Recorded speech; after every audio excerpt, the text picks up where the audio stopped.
They're trying to find some kind of shortcut. There's no shortcut. There's only work. There's no other way out.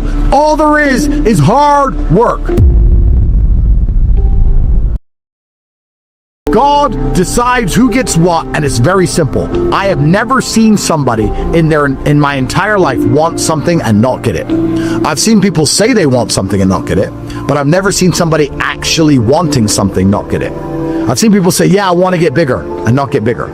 But I've never seen somebody go to the gym every day, train hard every day, eat right every day, not get bigger.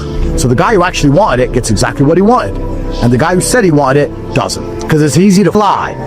But if you genuinely actually want something, the universe is super giving. The universe will make you big, strong, famous, and rich. You can have everything you've ever desired, all of it, if you actually want it. But if you don't actually want it, it's not going to give it to you, because you cannot fool the universe and you cannot fool God. You cannot lie to the universe by pretending you're a dedicated person, then sleeping in. That ain't going to work. It's never going to work. So people sit and they try and conflate the issue to avoid the hard work because they're scared of the hard work, because they're cowards or they're lazy, and they sit there and go, oh, there must be some other way. There isn't. And even if there was, the hard workers would have found it, and they'd be doing it with hard work applied on top anyway, so it still wouldn't work for a fucking loser. There's no other way. Going to the gym is a search for truth, because you can either lift that bar or you can't. That is true or false. Your strength that you hold in your own human hand is true. When you train yourself to become more capable, that is a search for truth. Power that you feel inside of yourself is real. Money that you make, they can take it off you, yes, but when you dedicate yourself to money, sure, you can call that real, you can spend it, you can take care of people you love. Those are real things. And it's very difficult to get to any kind of baseline of truth. So if I woke up and I tried to have my most honest day in the world, where I'm absolutely honest, because even me, I am self-critical enough to understand that we're all hypocritical. So if I had to wake up and be as honest as possible, what would I be talking about? What would I be saying? But more importantly, what would I be doing in my quest for eternal truth? If I wanted to live as honestly as possible, what would I be doing? Well, I would be training, attempting to be as strong as possible. I'd be telling the people I love that I love them, because that's true. I'd be telling the people I care about that I care about them. But if you want to be an honest person or a good person, perhaps these are the most important things you can actually do with your day. Is train, is dedicate yourself, work hard, make money, achieve things, love those you love, because so much of the world is garbage. If you scroll Twitter, every single person is full of shit. Every single person contradicts. Every single person picks and chooses. But if you go to the gym and you lift that weight, you get stronger. Isn't that beautiful? The simplicity of it. Isn't simplicity beautiful to say, the world is so complicated, but if I go to the gym and I lift this weight, I get stronger?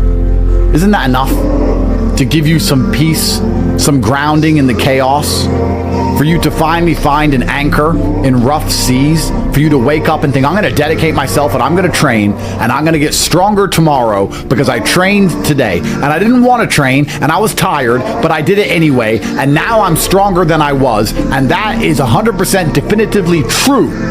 No subjectivity, no maybes, no ifs, no buts. It is a fact, and it is a fact that I have constructed, that I have made a reality myself. Like I am the constructor of the universe. I can force this outcome. And forced outcomes are what you're always looking for in life. If you play chess, and I'm not so good, but if you do play, you understand that your calculative ability is massively increased with forced outcomes. If I make a move, and he can make 3 possible reply moves, it's very difficult for me to calculate into the future. But if I make a move and it's check, and he only has 1 move, and then I make another move and it's check, and he only has 1 move, I can now calculate far deeper into the future because I have forced a move from my opponent. Forced moves allow you to plan for the future more effectively. So you should always be looking for forced moves in your life. You should be sitting here saying, okay, if I do this, if I go out and party tonight, 10 things can happen. I can get in a fight and die. I can get in a fight and win and get a good KO video that makes me famous on the internet, but I catch a criminal case and I go to jail for 6 years. I can meet a beautiful woman and we can fall in love and have a baby. I can meet a beautiful woman and she can break my heart and waste my time. I can get drunk for no reason. I can have a great time. I can have a bad time, etc. There's a whole bunch of outcomes. But if you say I go to the gym and I lift those weights, what happens? I get stronger. Most likely that's what's going to happen. I doubt you're going to go to the gym and lift those weights, and all of a sudden, because you lifted those weights, you're going to impress somebody who stares in the window from the outside and they decides to buy you a car and you get a brand new car for going to the gym. That's probably not going to happen. What is going to happen is that you're going to get stronger. It's a forced move. It's a forced move, and it's a universal truth. And I am going to try, as I optimize my life, which is a permanent and never-ending task, to not only always look for forced moves, but also to be looking for the truth of all things. And I think that's what I love so much about competition. Because competition is a search for truth. Who's better?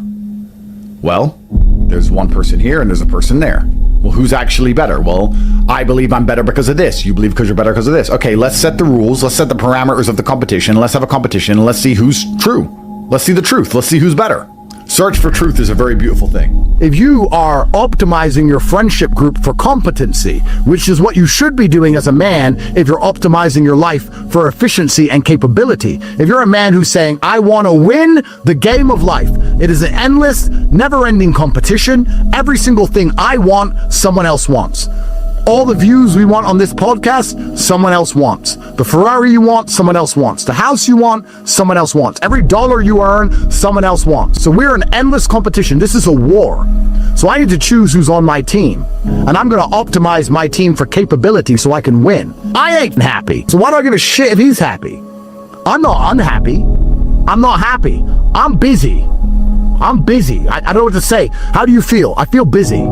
Yeah, but are you happy? I'm busy. I'm doing this. I'm going doing this. I'm doing this. I'm doing this. I'm doing this. I got shit to do. I'm busy. And that's the purpose of man.